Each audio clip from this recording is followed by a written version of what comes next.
மசோதாக்கள் மீது முடிவெடுக்க ஆளுநர்களுக்கு கால நிர்ணயம் செய்வது தொடர்பான வழக்கில் உச்சநீதிமன்றத்தில் குடியரசுத் தலைவர் தாக்கல் செய்த மனு மீது கேரள அரசு பதில் மனு தாக்கல் செய்துள்ளது.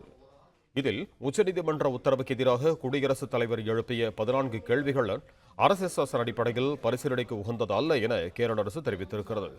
இது தொடர்பான கூடுதல் விவரங்களோடு இணைகிறார் எமது செய்தியாளர் ஆனந்த். வணக்கம் ஆனந்த், உங்களிடம் இருக்கும் தகவல்கள் சொல்லுங்க. வணக்கம்.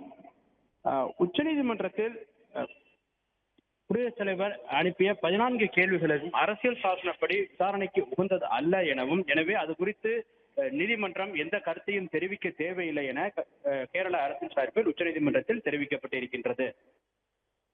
அண்மையில் தமிழக அரசினுடைய சட்ட மசோதாக்களுக்கு ஒப்புதல் அளிக்கவில்லை என கூறி ஆளுநருக்கு எதிராக தமிழ்நாடு அரசு உச்சநீதிமன்றத்தில் வழக்கு தொடர்ந்தது. உச்சநீதிமன்றத்தில் தொடர்ந்த வழக்கை விசாரித்த உச்சநீதிமன்றம் உடனடியாக ஆளுநர் 14 இதற்கும் ஒப்புதல் அளிக்க உத்தரவிட்டது. அதே போன்று எதிர்வரும் காலங்களில் குடியரசுத் தலைவர் மற்றும் ஆளுநருக்கு மனுக்கள் மீது மாநில அரசுகள் அனுப்பும் மனுக்கள் மீது நடவடிக்கை எடுப்பதற்கு கால நிர்ணயம் செய்து உத்தரவிட்டது. இதற்கு எதிராக உச்சநீதிமன்றத்தில் 14 கேள்விகளை எழுப்பி உச்சநீதிமன்றத்தில் குடியரசுத் தலைவர் ஒரு அறிவிக்கையை வெளியிட்டிருந்தார்.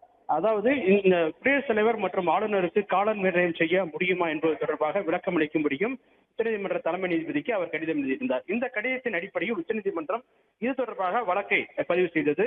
இது தொடர்பாக அனைத்து மாநில அரசுகளும் மத்திய அரசுகளும் பதிலளிக்க உத்தரவிட்டிருந்தது. இந்த நிலையில் இந்த வழக்கில் கேரள அரசின் சார்பில் உச்சநீதிமன்றத்தில் ஒரு மனு தாக்கல் செய்யப்பட்டது. அந்த மனுவில் அரசியல் சாசன பிரிவின்படி குடியரசுத் தலைவர் எழுப்புகிற கேள்விகளுக்கு பதிலளிக்க தேவையில்லை எனவும், ஏனென்றால் இது போன்ற வழக்குகளில் மாநில அரசுகளின் மனுக்கள் மீது உரிய நடவடிக்கை எடுப்பதற்கு கால நிர்ணயம் செய்வதற்கு உரிய முடிவு எடுப்பதற்கு குடியரசுத் தலைவருக்கு அதிகாரம் உள்ளதாகவும், அதே போன்று அது குறிப்பிட்ட காலத்துக்குள் முடிக்க வேண்டும் என்ற